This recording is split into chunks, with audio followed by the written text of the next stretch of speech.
Thanks for tuning in to 101.3 BKMG The Farce, coming to you live from separate places, pre-recorded. Now presenting The Bane and Mickey Show.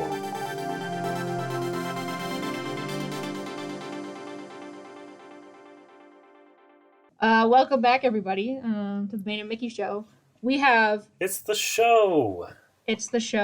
We have the return of the one, the only, Melissa Johnson. Bow, bow, bow, bow. Pow, pow, pow, pow. Cannons go off, fireworks, confetti. So much confetti. Oh, so much. We brought Melissa back for another scholarly update. Because she has a big brain. You had to bring in the big brains. Yes. And Kendall and I barely have a brain between us. Yeah, it's very... That's not true. It's very small. Brain and a half. A brain and a half. A brain and a half. I have the full brain. Gavin has the half brain. Or we both... More like 75%. I have like 70% of a brain and Kendall has whatever 80% amount is left after that. True. Yeah. If your brain was bigger, you could do that math. That's true. See, there you go. See, you got it. This is why we need Melissa to talk about smart things. Let's talk about smart things. Yes, but before we talk about super smart things, the smart things we'll talk about are if you've seen anything good recently. I should have anticipated you asking this question. And I just had this conversation with a friend about the pandemic has really drawn out repeat viewings, so I just feel like I find myself, the other day I watched The Avengers when the boys were gone, and then Topher got home and he turned it on and I was like, oh, okay, I'm just gonna watch this movie 2 nights in a row. That seems Nothing fine. wrong with that. That seems fine and healthy and normal. So there's been a lot of repeat watching, but I have watched some. I finally finished Lovecraft Country, which I really liked. It was really gory and it was really weird and it was really provocative. It didn't shy away from. I was a little bit leery about it because Lovecraft is incredibly racist.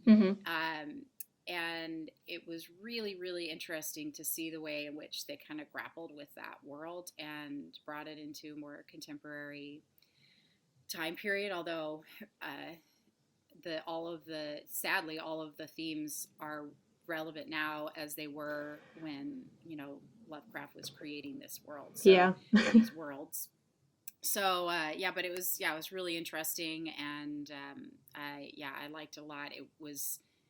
I felt uncomfortable a lot of times, which I think is important, to feel that discomfort over confronting big issues that need to be confronted. And the performances were incredible. Mm-hmm. So that's maybe one of my favorite things that I've watched that's new. And then otherwise, I have really just been rewatching so many things because there's just something comforting about when the world is burning outside your door to just, watch The Office and Parks and Rec. It's like comfort food, but... It is. Those twins in Lovecraft creeped me the hell out. Real bad. They're the creepiest things I've ever seen.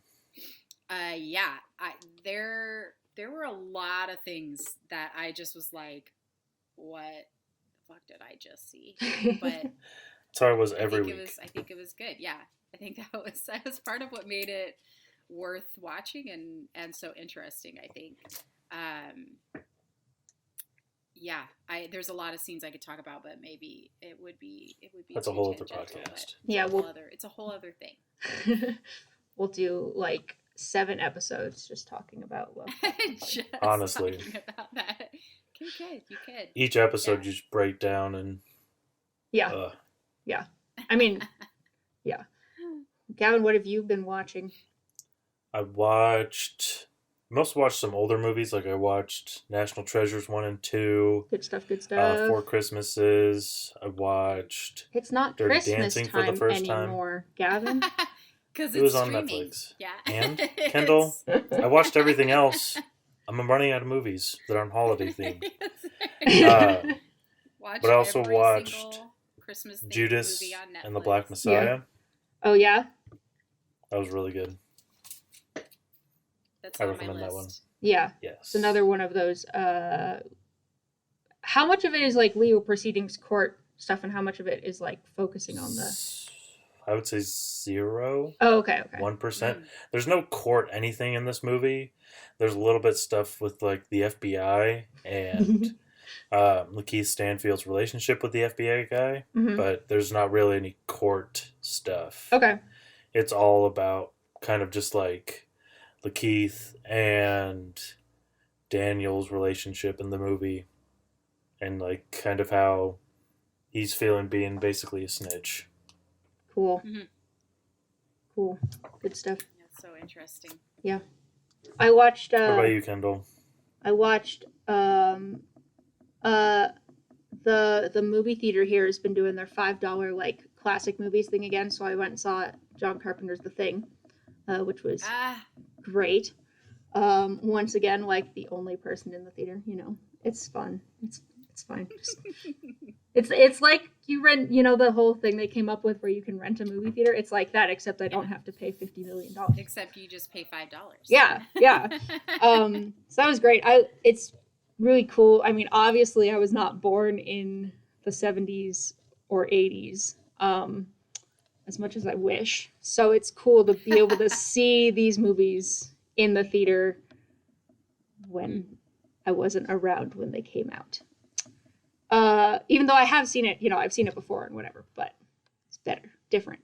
It also, I think I analyzed it way too much because I was, you've seen it before. And so it's always like you're watching everyone and looking for every detail to be like, analyzing everyone to psychoanalyzing them to be like, are you real or are you an alien? But, I also saw The Little Things, which is a new movie. It's like a true detective noir kind of thing. It's pretty good, especially if you like true crime kind of stuff, and it has a twist ending. But it has what are their? Don't know anyone's names. But who needs to know names? I know, right? Jared Leto, Rami Malek, Denzel Washington, and Rami Malek. Denzel. Yeah, Jared Leto. They all do a really good job, and it's got an interesting story too. So that's always helpful. Yeah, it's fun. It's good. I mean, first of all, there's no such thing as over-analyzing when it comes to film viewing. Kendall, you should know that. Yeah. Did a lot of that in film school. Yeah, just keep exercising those muscles. It's worth it. I'm just not writing essays on them now. We did rewatch Hunt for the Wilder People, and actually my friends that I was watching it with virtually, it was the first time they had seen it, so that was really fun to kind of get to and not really see their reactions because we were doing it on like a teleparty thing, but to like read their reactions, and it's one of those movies. And I was telling Ben after I watched it that it's one of those movies that I love so much and I have such a high esteem for, and then every time I watch it I think I was really underestimating how amazing this movie is. and the characters and their journey, and again just the not really holding punches. I love how messy the relationship is. It's not, I don't know. It's just, the whole thing is beautiful on every single level, and it's so funny and it's so heartbreaking, and everybody should watch it. But that just shows. Is that directed by Taika? Yeah, it's a Taika Waititi. That just shows how good it is that no matter how many times you watch it, you can still have that same like feeling and connection to it. Yes, and I even anticipating what things are coming, they still all work. Yeah. They still all work together, Speaking of Taika Waititi, and today we're going to talk about auteurs and authorship, because this is something that you teach professionally. Professional. Yeah, we got a pro over here. Watch out. So yeah, because I mean, Gavin and I know about as much about auteurs as we learned in your auteur class. So we had to bring the auteur master. Yeah, we had to bring the auteur master in. You know enough. Yeah, it's a really. I mean, I love auteur theory. I know it that in different strains and different kind of groups, it's sort of less renowned now. Mhm. I mean, I think there's a lot of criticism of it, and certainly has been over the years. But I think there are certain filmmakers that really still capture the ideas behind auteur theory, which is that kind of complete authorship, right? Mhm. That when you look at it and you think from every facet, even though there are other people, skilled people involved, the final sort of voice of the product is really can be attributed to one person's vision or people's vision, right? I mean, obviously in the class you took, we talked about Coen Brothers, which is two authors, right? But there's this incredible collaboration that's necessary, right, with every film that's being made.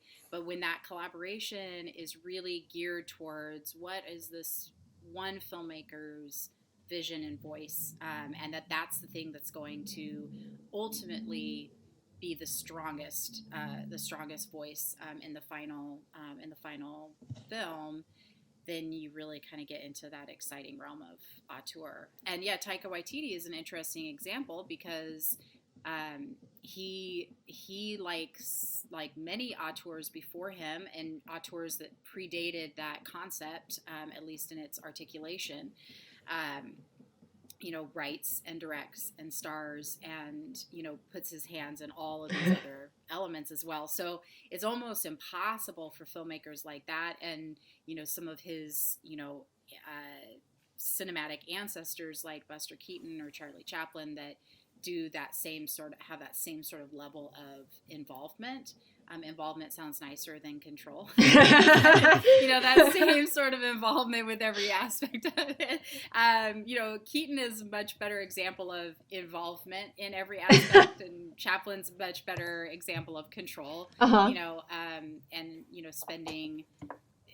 Spending literally days and days without sleep in the editing room, and making sure that, again, his vision was pristinely preserved on every level, producing, directing, editing, composing the music and performing and casting and doing just do it by yourself, everything, man. Right? Yeah, it's like a one man show. But yeah, Taika Waititi is another really interesting figure because I think that even the films that he hasn't written exclusively, other projects that he's worked on, you can still find that voice, right? Mm-hmm. And so when you can see these kind of key thematic, oftentimes it's through casting, right? You see these recurring characters. We watched Hunt for the Wilder People, and 2 weeks ago we had watched Soul, which I guess I have watched new things. I'm just my brain is in a pandemic fog. But the time is irrelevant. Who knows what is when and where. It's completely irrelevant, right? But the actress that plays a social services lady on in Hunt for the Wilder People voiced a character in Soul, and she has a part in every Taika Waititi film that I can think of.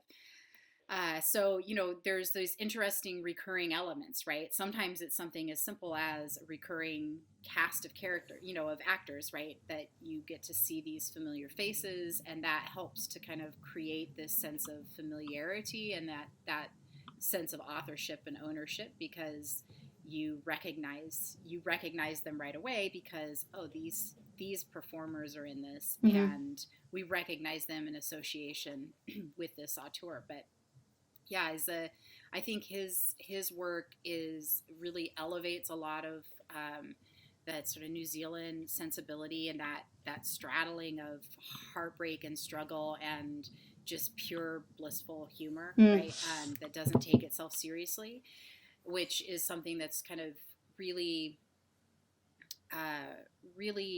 uniquely captured in a lot of New Zealand cinema, in a strange way that this incredible pain and struggle and loss and all of these things that are really serious, and yet for a lot of, and especially for a filmmaker like Taika Waititi, just doesn't take that too seriously, right? Yeah. Is able to kind of find the humor in it, find the optimism in it, which is really interesting. But yeah, I mean, there's always that touch where you can see a bit of it and go, oh, I recognize this, right? Mm-hmm. I recognize this voice. I recognize this authorship. And I think that's the thing that's kind of exciting about auteur theory for me.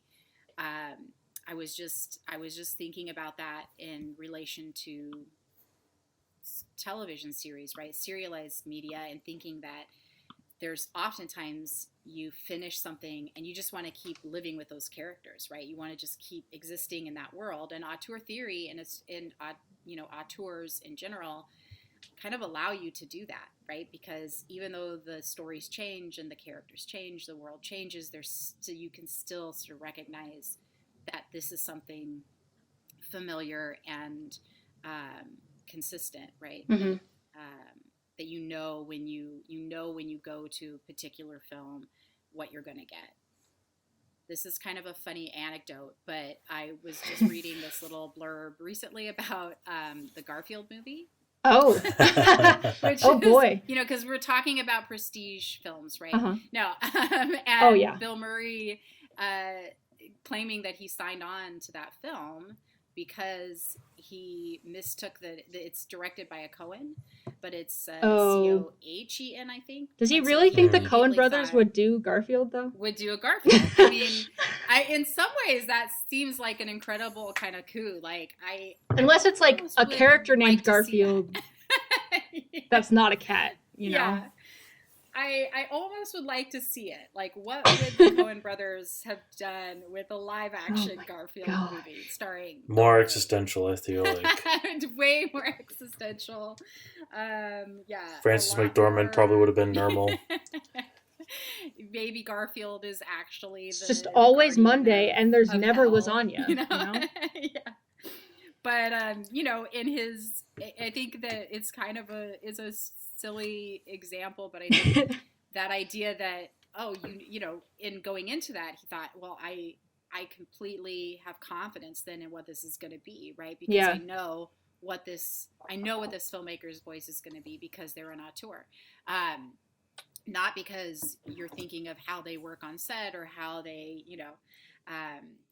what their process is, right? So much as what their final voice is when you look at it. So yeah, it's really interesting. I love it. I mean, a lot of my favorite filmmakers I think could be construed as auteurs. The argument could be made. Obviously, I'm, as you know from class, I'm willing to hear arguments for the most the most ridiculous of cases. Well, I was really disappointed nobody ever ended up actually doing Kevin Smith. No, nobody did, which surprised me because I think he's a good candidate for that sort of analysis. Who is the most wild suggestion you've had from class of an auteur? The most wild. I mean, I think someone in do Michael our Bay? class, somebody did Michael Bay, yeah, and that. My children were chastising me for not owning multiple Michael Bay movies. And I was like, it's Bad Boys. Like, what's your point? Of course I own every single one, as well as a deep cut Criterion copy of Armageddon and The Rock. So I have no shame, maybe a little shame in admitting it, but mostly no shame. But yeah, that was a pretty wild and crazy suggestion. Students are usually very astute, and I haven't. That really, honestly, is probably the most out there example. And he worked really, really hard to make what I thought was a fairly compelling case for it. In kind of purest sense, I would still say it doesn't fit within kind of proper auteur theory, as far as I think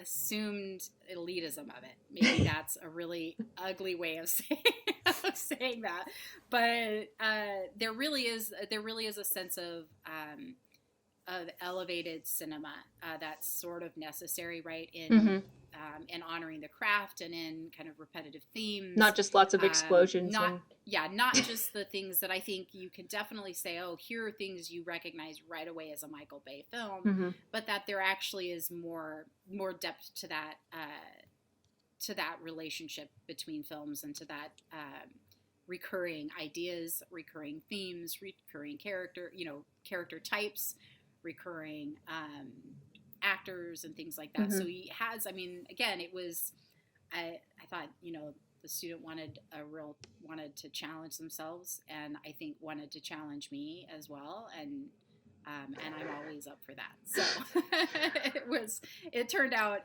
really very interesting. It was a really interesting case for it. Maybe is sort of more of like a modern, sort of this modern morphing of auteur theory. Right?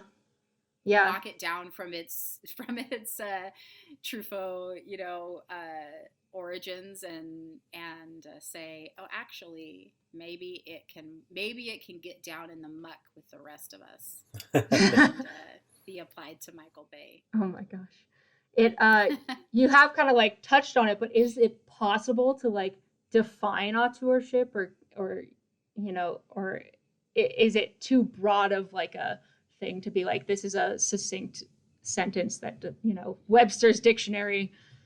Oh God, yeah, Webster's dictionary defines. I mean, in its simplest form, it really is just about the filmmaker as author, right?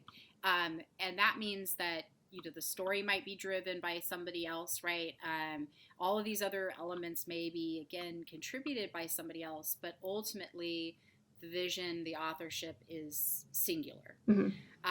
And the way in which we then can determine that, right? Because there's plenty of directors, there's plenty of, in certain periods of film's history, writers, right? When the writer is sort of more kind of king and queen of the medium, right? You do get this sense of singular vision from one particular member of the collaborative team, right? But in order to analyze that, you do need a larger body of work, right? That was one of the questions that I think came up in class also is, well, if a filmmaker has only made 2 or 3 films, can we fully determine whether or not they're an auteur?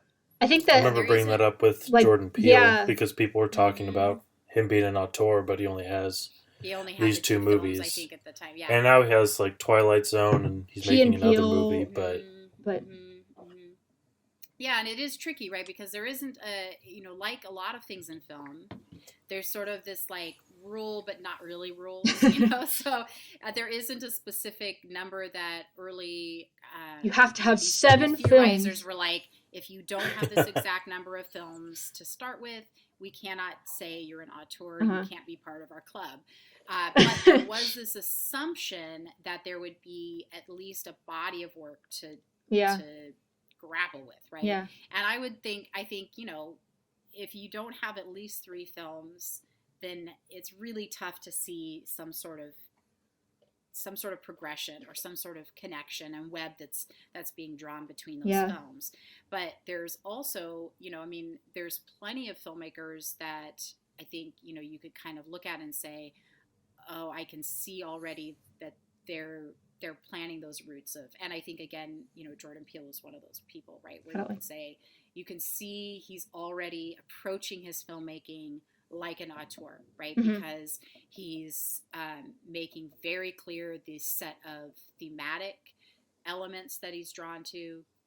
There's a certain sort of aesthetic sensibility that kind of feels like it is really strong, right? Like even with Get Out, I think you could watch that and say, oh, this feels like this is going somewhere, right? Like it feels like this is a voice and an authorship that's being made very clear, and is going to be maybe reused, Mhm. right? That this is going to carry over from project to project, that we're going to start to see you could see the roots of that already.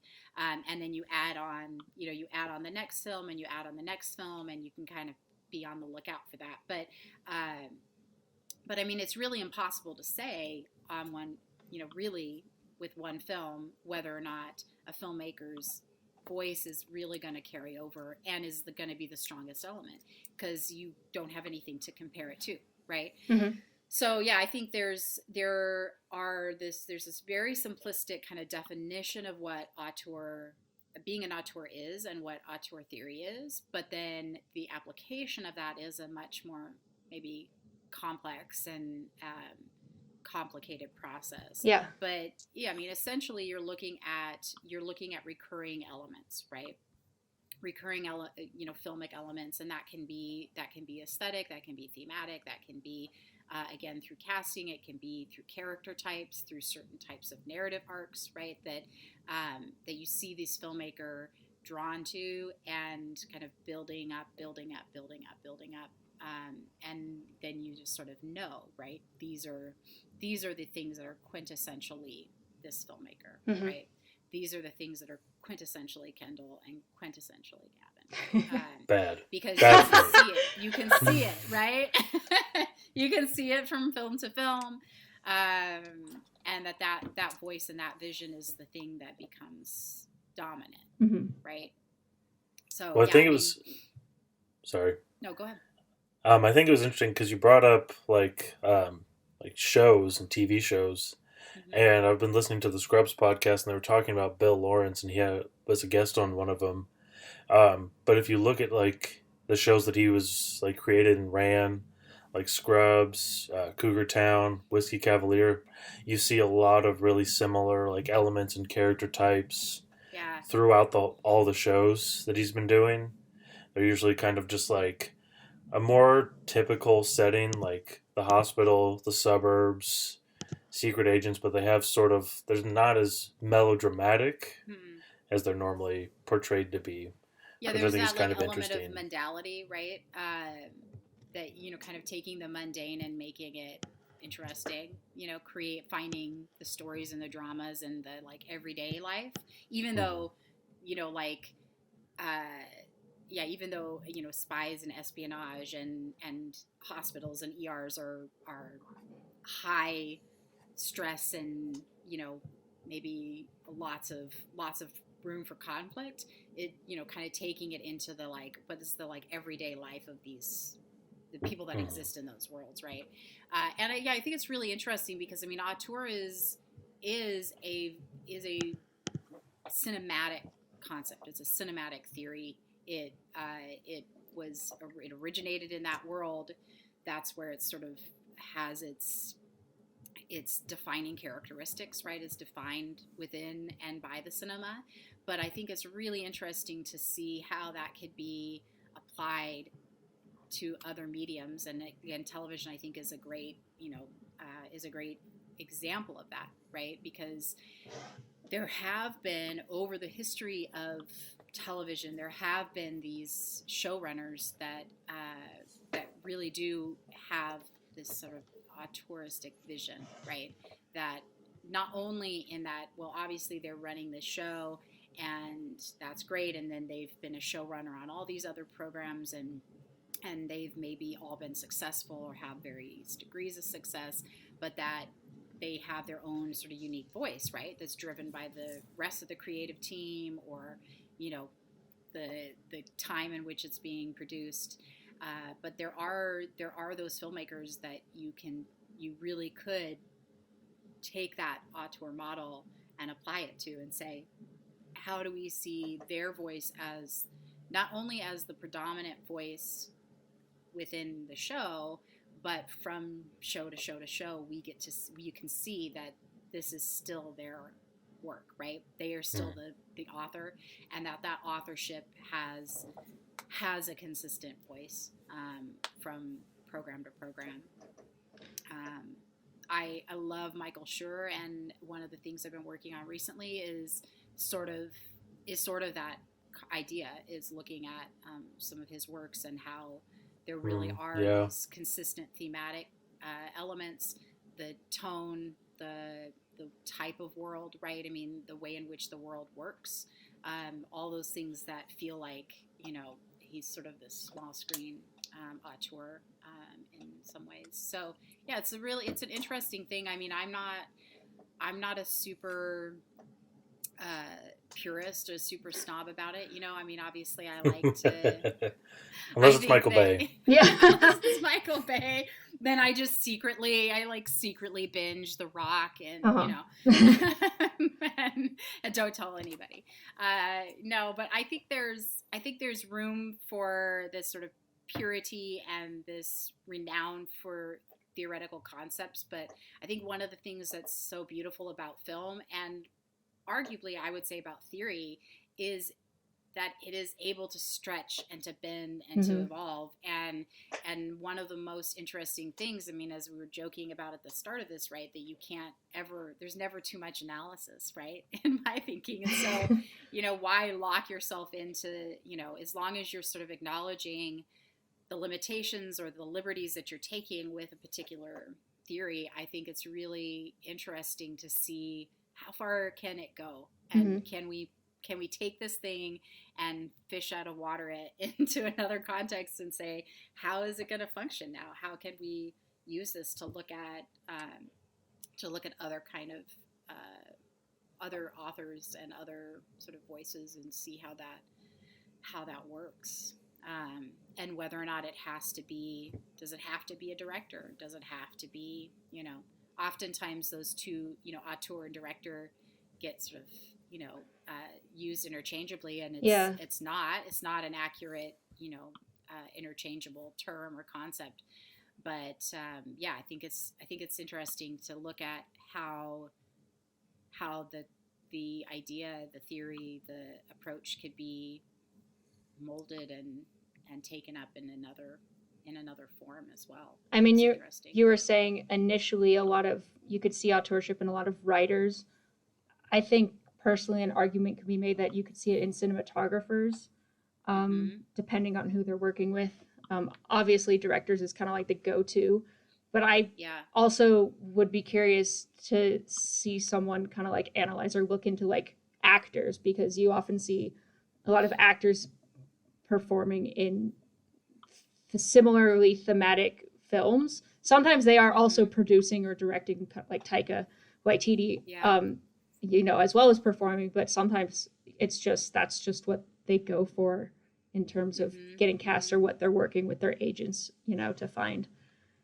Kind of not, and it's not like, I mean, you could also say that they're you're typecast, but it's in it. There are some actors where it's different than just being typecast, you know. Yeah, where there is something that sort of like elevates that above, and again that it is very clearly. I mean, we would generally look at that and say, well, this is because these are starring vehicles, right, for these particular actors, it becomes their film, right, because they have that sort of powerful star performance or that star persona, right, that carries the film. But yeah, it is really interesting to think, you know, it's tough to see casting as authorship because it's something that you can't really change, right? I mean, I can't really I can't determine fully that how I'm going to, me as my like existence as a cast member,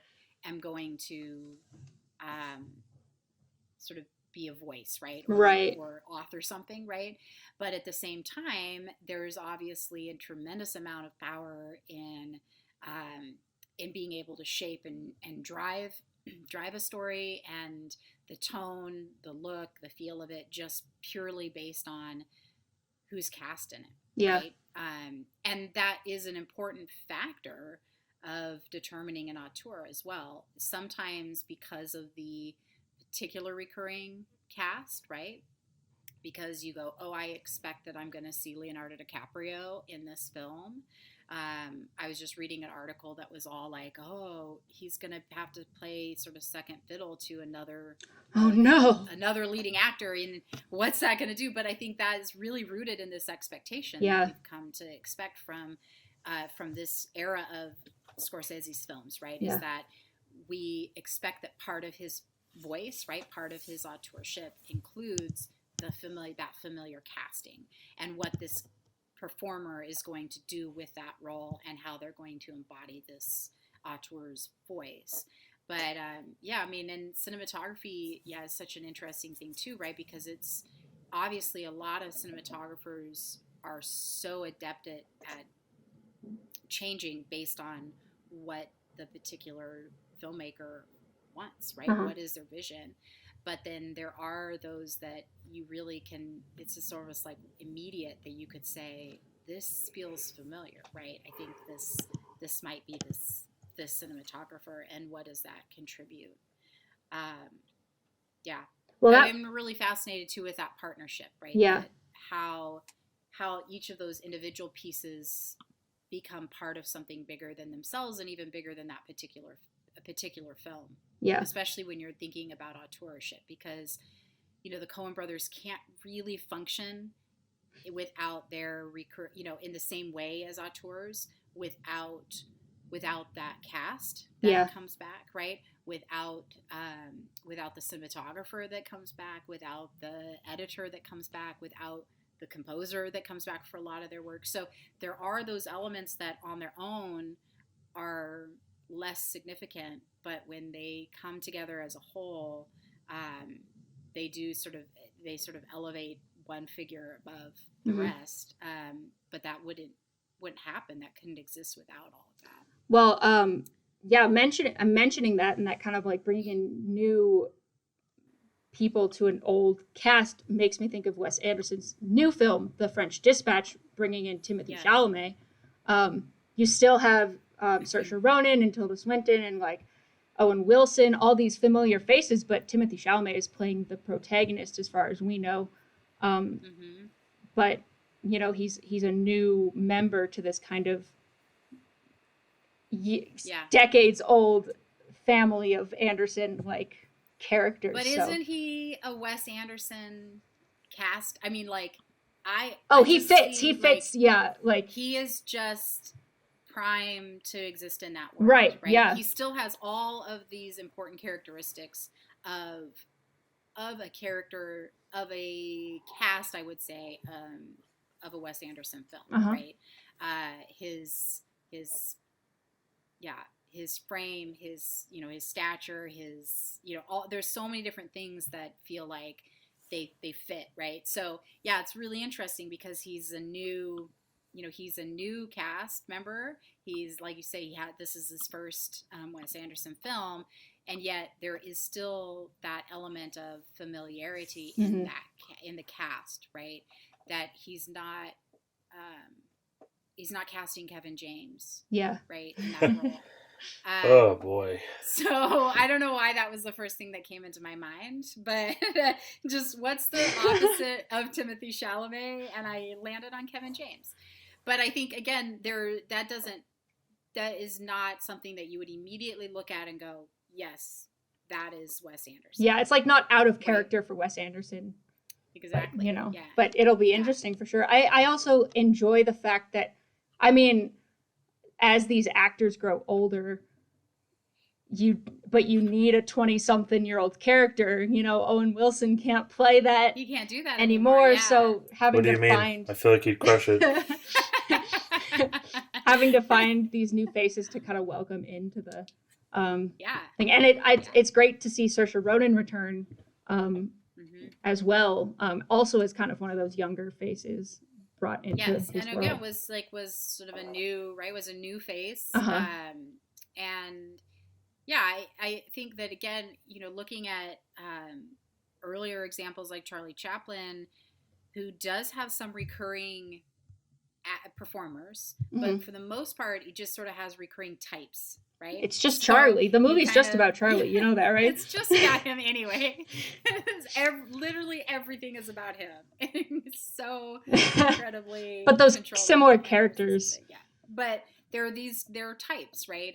And so then you start to say, oh, okay, I recognize this type, right? They fit within this world because now that's what I've sort of been trained to expect because I see that over the course of numerous films, I get to see that this is something that I've come to recognize, right? Yeah. The actual person might, right, the actual actor might change, but the type doesn't necessarily change, right? that character type, the style, right? Mm-hmm. The sort of look and feel of the actor, or at least their ability to embody that look and feel. Yeah, I mean, because I don't think Timothée Chalamet in all of his other roles, it's like, whoa, he's clearly a Wes Anderson character in the wrong movie, but he certainly has a sort of tone and a look to him that feel like can work, right? Yeah. That could exist in that, and you would sort of expect that. Yeah. And thinking of Taika Waititi and my favorite of the Marvel movies, Ragnarok, there's those aspects, right? And one of the things that really I was anticipating and fascinated about in that film was how is he going to do that, right? How is this going to be a Taika Waititi film, even though it exists within this whole other universe that's driven by that consistency rather than the authorship, right? Mm-hmm. But he molds those characters to fit, and suddenly I feel like Thor is a New Zealander, and he is part of this world and the whole sort of Marvel universe bends and kind of bowed to form to his voice in a way that was really kind of special and interesting to me. But I think that's the power of a really strong auteur. Yeah, he's also doing like the next Thor with as well. Sort of tangenting off it a little bit, but like I feel like it was kind of one of those like Taika should always have been doing Thor type things, because it would have really just enhanced the character in the same way you get like James Gunn and Guardians of the Galaxy, or Favreau and Iron Man. Mm-hmm. Like they just work really well together, and it was sort of like perfect person for that material type thing. Yeah. Which, like I rewatched the first Thor recently as well, and Kenneth Branagh, I think again has that, the whole thing feels like so Shakespearean. And you can hear, and I think you can see his vision, his voice in every aspect of that, right? That it's this big action thing, but really it's this Shakespearean tragedy, and it feels British in those ways. It feels sort of ancient in those ways. So, again, what can a strong auteur kind of do to shape that material and to sort of mold it in their image, right? Which is what I working on something, or was working on something earlier in this year on Agnes Varda, and again, just this incredible, everything from her documentaries to the stuff she was doing for television and her narrative films. It's like within a moment you just feel her. And so many of her things are very, very different in the sense of their kind of style or their genre, and yet you really get to see these particular character types and this themes and the ideas that she's delving into, and this grasp of female subjectivity, right? So regardless of where and when she's sort of working on things, there's always this, like, the most powerful element, the most determining factor is ultimately her voice and her vision, and that overshadows, overtakes, that molds, maybe that's a nicer way, right? Molds everything else into alignment, right? And I think, again, the greatest auteurs are able to really not only push their vision through, but to elevate it then to something really great and masterful. Mm-hmm. Mm-hmm. I remember when we first sort of talked about auteurs, like the way we were talking about it seemed like, well, basically every kind of director is sort of an auteur. And then I was trying to think about any directors that don't have like a distinct voice per se, like in their movies, and I kind of just brought him up, but like Jon Favreau, I don't feel like there's anything like that. When I watch it, it says to me that's a Jon Favreau film, but not to take away from any of his like ability or Yeah, whatever. yeah. Oh, yes, he's like, I mean, and again, I don't think there necessarily has to be this division between, as far as skill or quality, between somebody who would be considered an auteur and somebody who would be considered just a straight up director, right? And obviously, I mean, when you think about the sort of core tenets of cinematography and directing, right, and what the role of the director and what the role of the cinematographer is, there's always that element of vision, right? And a lot of cinematographers would argue their job is to bring to life the director's vision, right? So every creative force, right? I mean, when you're writing a script, you're thinking about what is my vision, right, for this, and how am I going to bring it to life on the page? And hopefully, every part of that of the filmmaking process is driven by a creative vision, right? And hopefully by a shared creative vision. But again, it really comes down to where that vision is then sort of solidified and then repeated in interesting ways, right? Again, in my series of rewatching things, I watched Tombstone again recently, just a couple nights ago, and I kept thinking, I was watching like behind the scenes stuff, and there, as is typical in any of those featurettes, is that the director's so great and their vision, and they're so great to work with. Nobody's saying anything negative. Well, but okay. I was going to say there's that one documentary Patrick likes to show about Star Wars. That's true, yeah. But yeah, and I mean, in anyway. general, right? You're not releasing things that are like scathing indictments of the major contributors to your film when you're trying to market it, right? But at any rate, I kept thinking, I love this film so much. I always like it every time I watch it. I quote it so often, and I was thinking, why don't I recognize that? Like, why can't I? I could not recall who this director was. And then even after watching this this behind the scenes with him talking about it and his process and working with actors and the cast, all the things that he does, I still was like, who is this person? What else have they done, right? And it turns out to be sort of sad as far as his, like, he didn't live much longer than the film. But at any rate, there's a difference between somebody that can be really skilled and can craft something in a very skilled and competent way versus how that skill is sort of formed into a larger kind of ownership.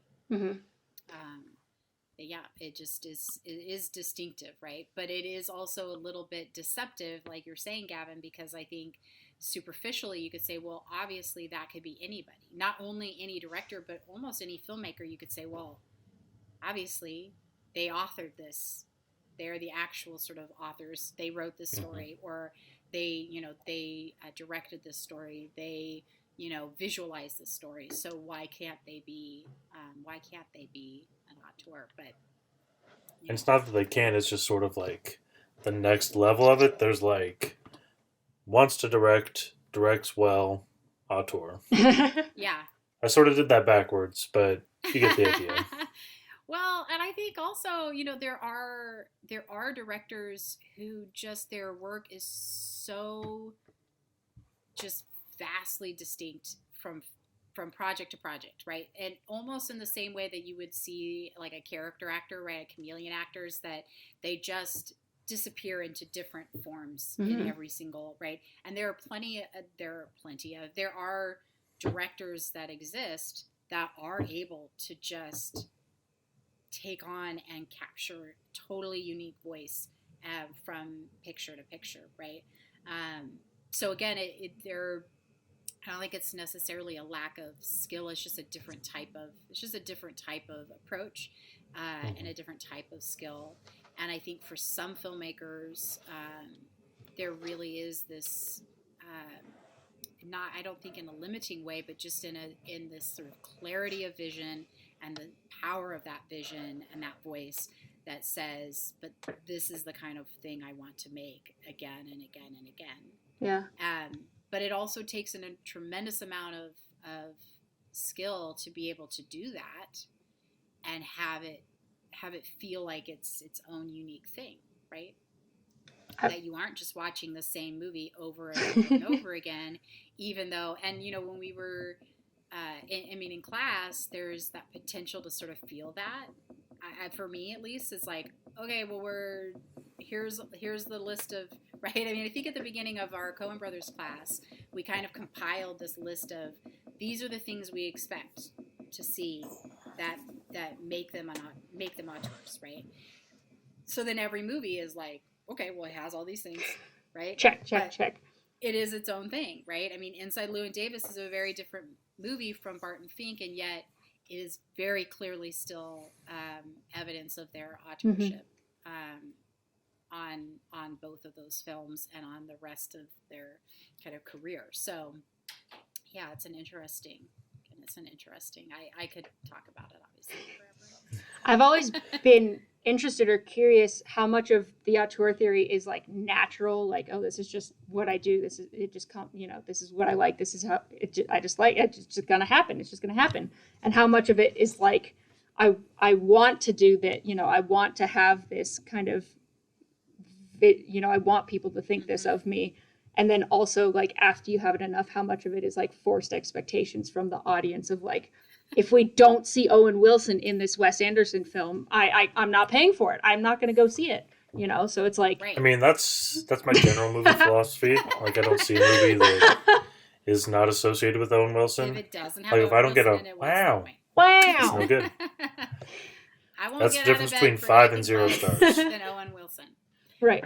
Yeah, it's an interesting question, Kendall, because I think it's probably at any point in an auteur's career, it could be all of or either one of those things, right? And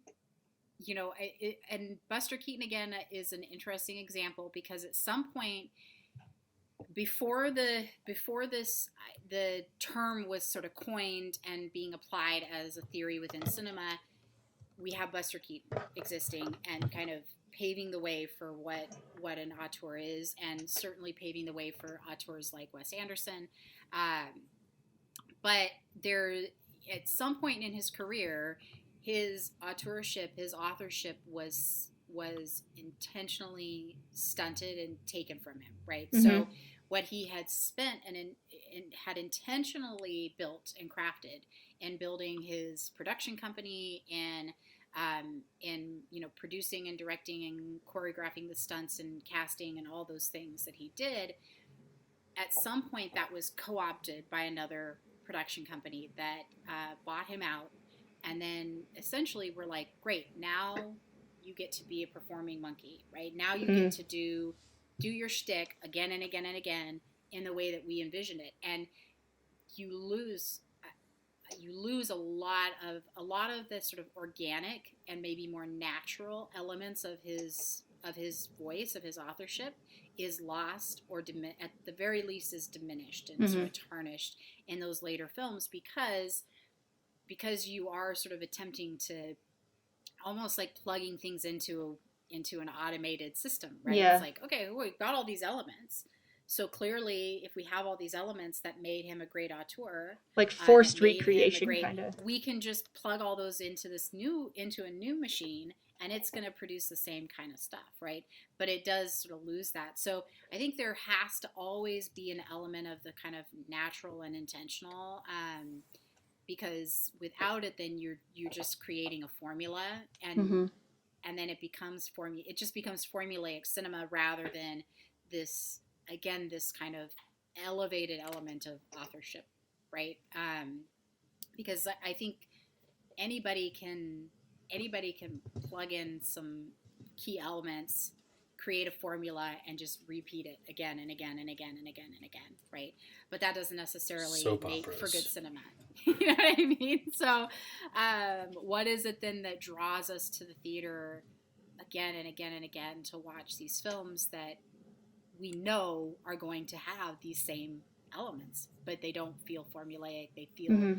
like something, they feel like something unique and all their own. And I think that really is, that's an attribution to that authorship, really being fully sort of manifested, which is something that is natural. But I think, again, Wes Anderson has been incredibly intentional right from the very beginning of what his sort of vision is, his approach to it. So, you can see a lot of distinctions between like Bottle Rocket to Rushmore.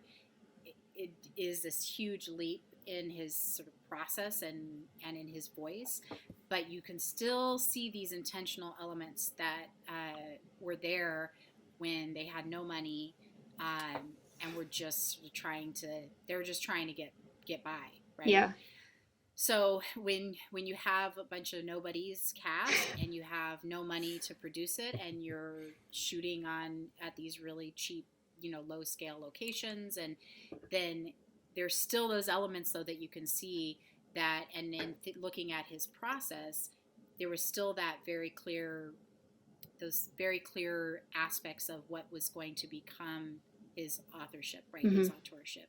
Well, even then taking even in those films, like his claymation like Fantastic Mr. Fox, and taking a story or a world and a character that's already been created by someone, mm-hmm. and then also doing Wes Anderson singing it. Yeah, and then also doing it's animated instead of being live action, and kind of still but making the that work. whole design of it, the whole look of it, the pacing, the themes, the character types. I mean, all of those things are just like the voice acting.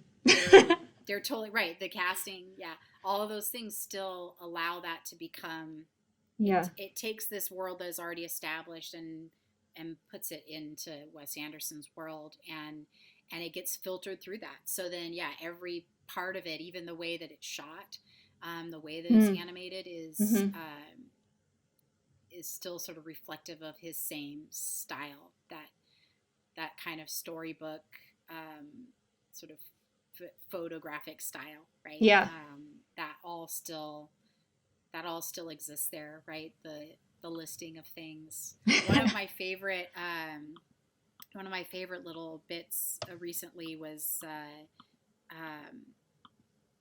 was it on Saturday Night Live? Is that where they did the like what if this director directed these films or these characters, right? So like what if Star Wars might have been by Wes Anderson or by this, right?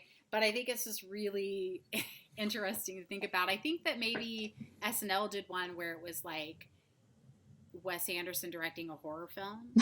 And again, you could just and it's obviously this really heightened, exaggerated sense, but I think that really speaks to the power of, well, one of my favorite little videos, it's on YouTube, and I mean, I don't know who created it, but it's like various auteurs, or I think they call it various directors preparing food or whatever.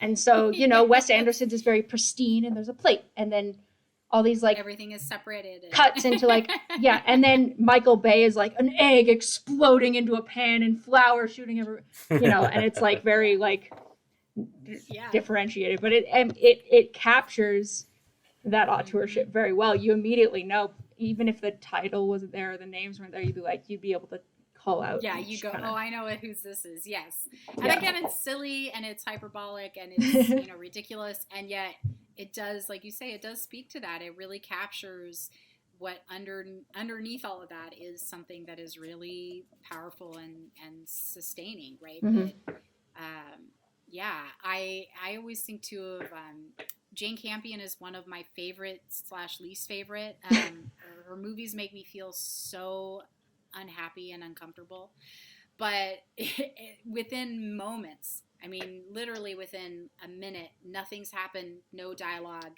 but I just immediately feel this weird sort of discomfort or fear, right? This trepidation of what's going to come. And it's just very her. And regardless of what the genre or this time setting is, right? I mean, whether it's like, again, something like The Piano, which is set, in a different time, obviously, or like In the Cut, which is very modern, and you get that same sensibility and you feel that same voice, and there's just something really powerful about that. And again, strangely kind of comforting, even in a context of an auteur like Campion that is kind of looking to make you feel something that maybe you don't want to feel, right? Or even like Jordan Peele, if he kind of continues on and we're able to say, yeah, he is an auteur. We called it, right? We called it with Get Out. Nailed it. There's this feeling, right? The things he wants you to feel maybe is not as lovely and as fun as Wes Anderson or Buster Keaton, but you still kind of feel that familiarity, right, that comes from it, that what your expectation is and what the payoff is, that is kind of strangely comforting, even if the theme itself is not strictly comforting itself, Right. Yeah. I have one last question before we probably end it and go too long, and people are like, why don't I just take a class? No. It's all very interesting.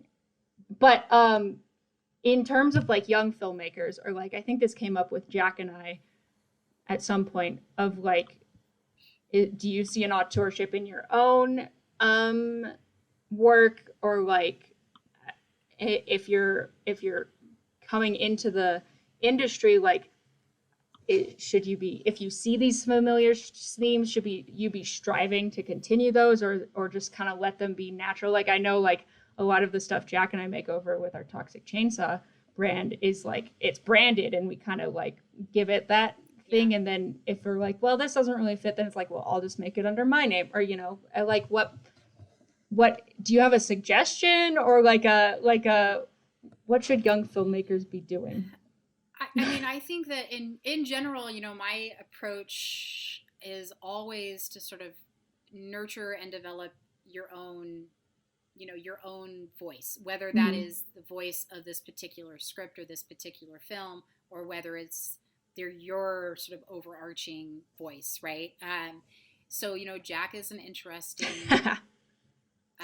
example, right? He's an interesting case study, right? Because he, I think, is somebody who very early on, I mean, my first introduction or an interaction with him, I knew right away, like, oh, this is Jack's voice, not just like this is the voice of you as a writer or as a director or as a cinematographer or whatever, but this is something that he's going to have to like grow and harness and use, right? Because it's not going anywhere.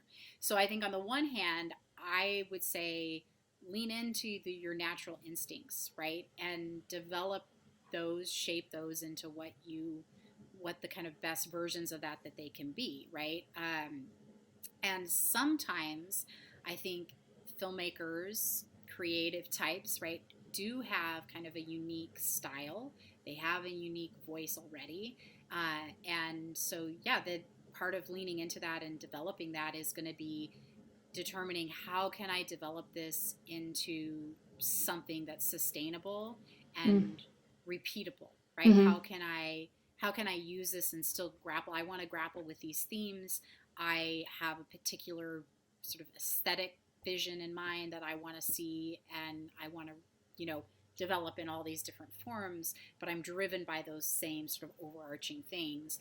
And other filmmakers that have different ideas every time, right? I think that you still can develop that and still have a strong voice as a cinematographer, and be able to mold and shift dependent on what the director wants, right? And what the genre calls for, and what the locations call for, and all the other factors, right? What the budget right? I mean, so there's plenty of room for that, right? But I think at the same time, I mean, think about Kendall, you wrote a Western, right? Oh gosh, yeah.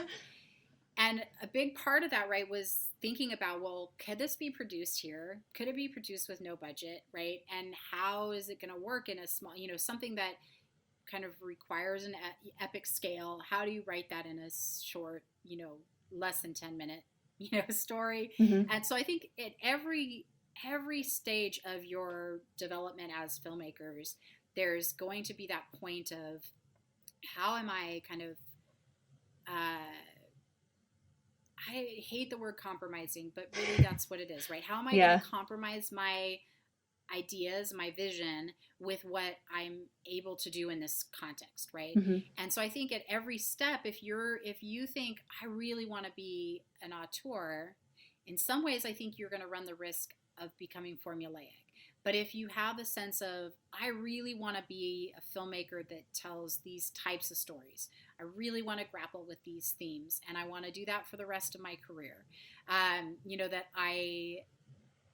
Tim Burton, for instance, I mean, his early part of his career, he was doing animation, he was designing and illustrating things, and all of that was like very Tim Burton, mm-hmm. right? I mean, so the pieces were already there, and ultimately, as he wanted to push and expand and direct, he carried those over with him, because those were the things that were sort of the most precious to him as a creative person, right? As a filmmaker in the kind of broadest sense.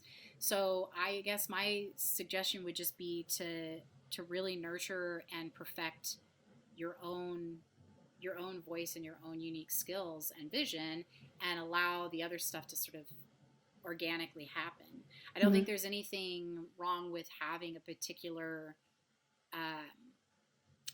sort of intentionality in how you develop, right? In knowing that I want to be a filmmaker like these other filmmakers who are auteurs that I, admire. But it's not as simple as just saying, okay, great, here's my checklist of things that I want to include every time I make something. Mm-hmm. I think it has to tap into something.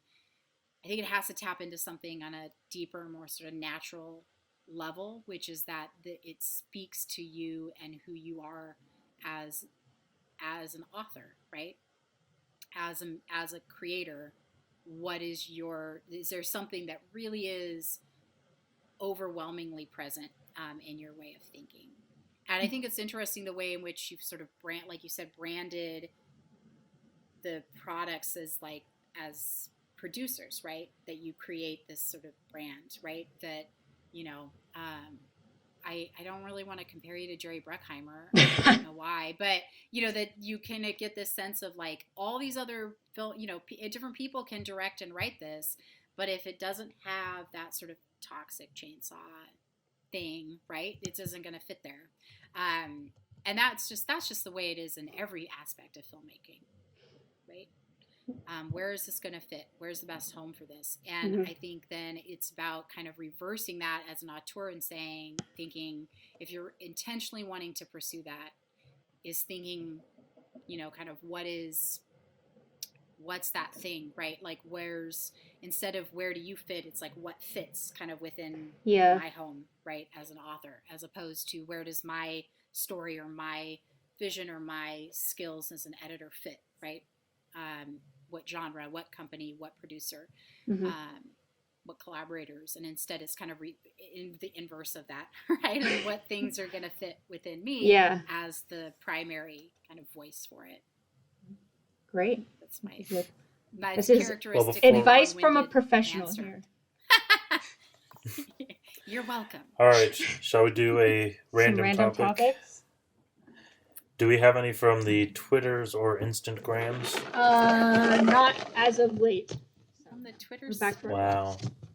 Yep, Twitterverse? I need to send out another, send us thing. So we're in our box. Bane and Mickey into the Twitterverse? Ooh. This is timely. Do you think the world is going to end? Oh, jeez. 2022. Thanks, Gavin. Yeah, this is... Is that when the new March Mayan calendar 12th. ends? Is 2022? Or are we 10 years off? Just a random guess. But I yes. wish I was more optimistic. I feel like my optimistic side, my romantic side has been slowly kind of crushed over recent years.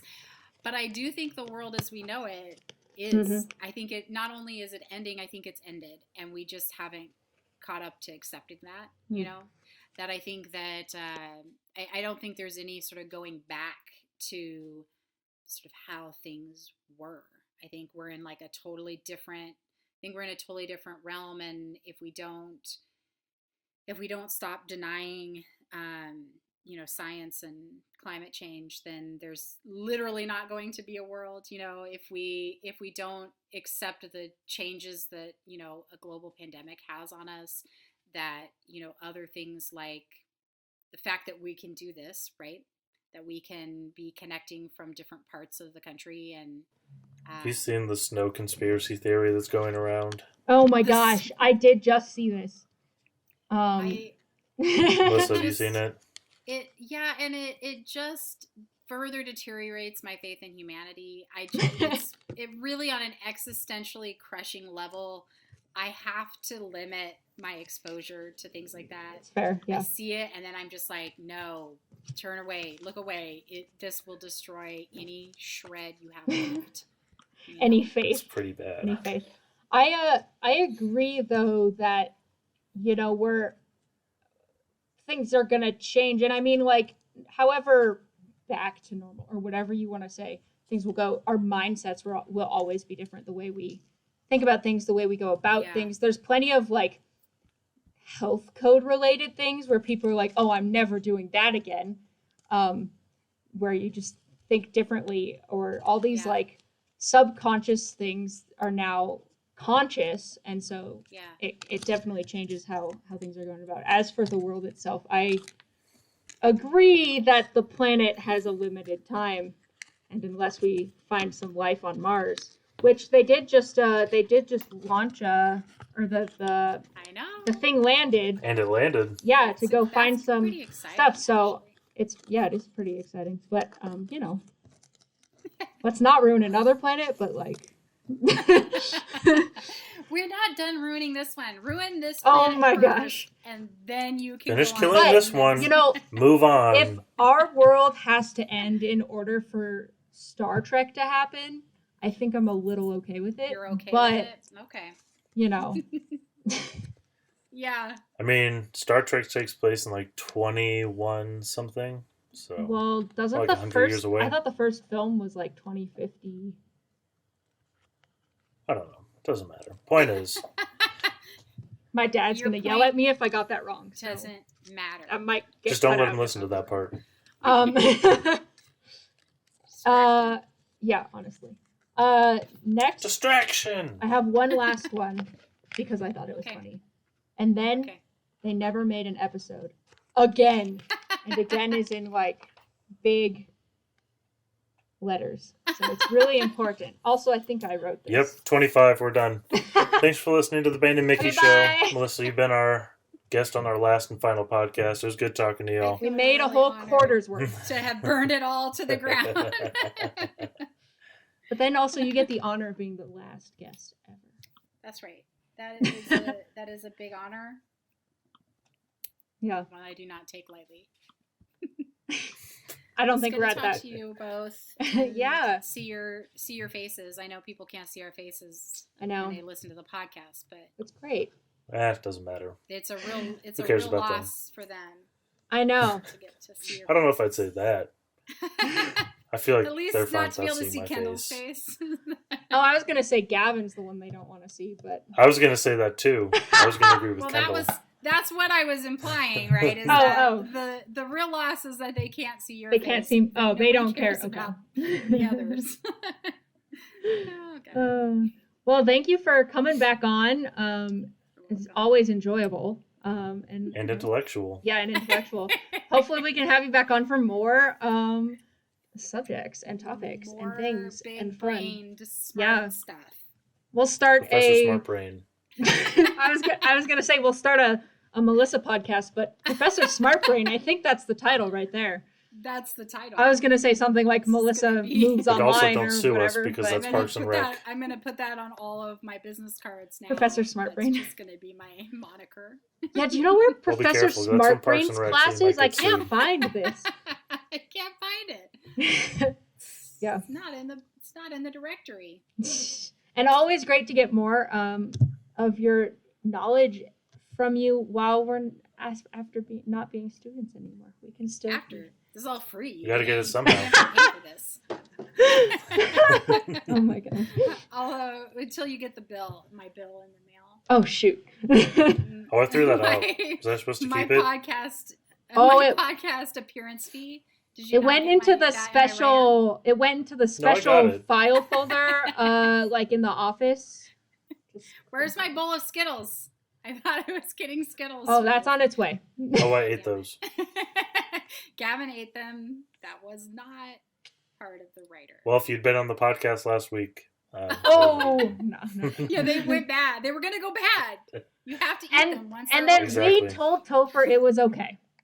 If he ate. They're fruit flavored, so fruit goes bad. That's right. Oh my god. Well, on that All note, right. thank you all for tuning in. Have a good day.